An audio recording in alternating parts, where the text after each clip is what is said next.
له یوې تاریخي بریا وروسته له تود هرکلي سره مخ شو.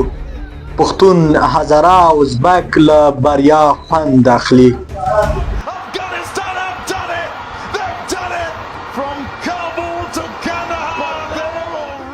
په میدان کې شور او جذبه جوړه شوه. دا شور د کابل راورسید.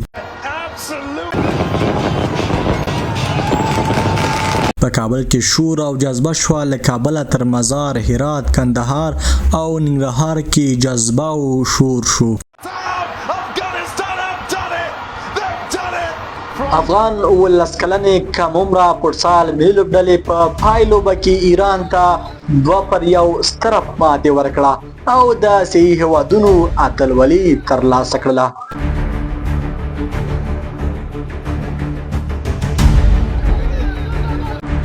د افغانستان او ایران لوبډلو ترمنځ دا لوبه د پنجشنبې په ورځ د اکتوبر په 10 په بحرین کې ترسره شوه. خو کیسه اوس شروع کیږي. د لوبې لومړی ګول د افغانستان د فوټسال د کم عمره ځوانانو لوبډل مشر عباس حیدري وکړ. په دویمه نیمه کې بیا هم افغان زلمي وځلیدل او دا ځلې علي احمدي په بریالیتوب سره د ایران پر ضد دویم ګول هم وکړ او لوبه یې 2-0 کړه. با ایران جدال خواهیم کرد. افغانستان تر دوهم ګول کولو وروسته څو شیبې لا تېرې نه وي چې د ایران لوبډلې لومړنی ګول ترسره کړه.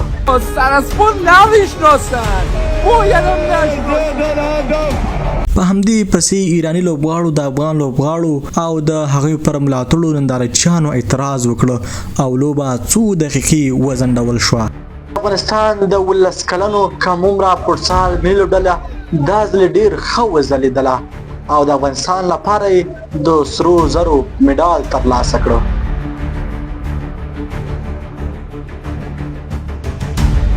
افغانان خوښ دي.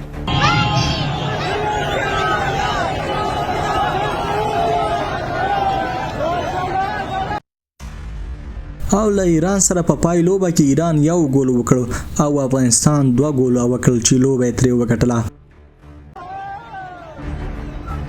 له یوې تاریخي بریا وروسته له تود هرکلي سره مخ شو. پښتون، هزاره او ازبک له بریا خوند اخلي.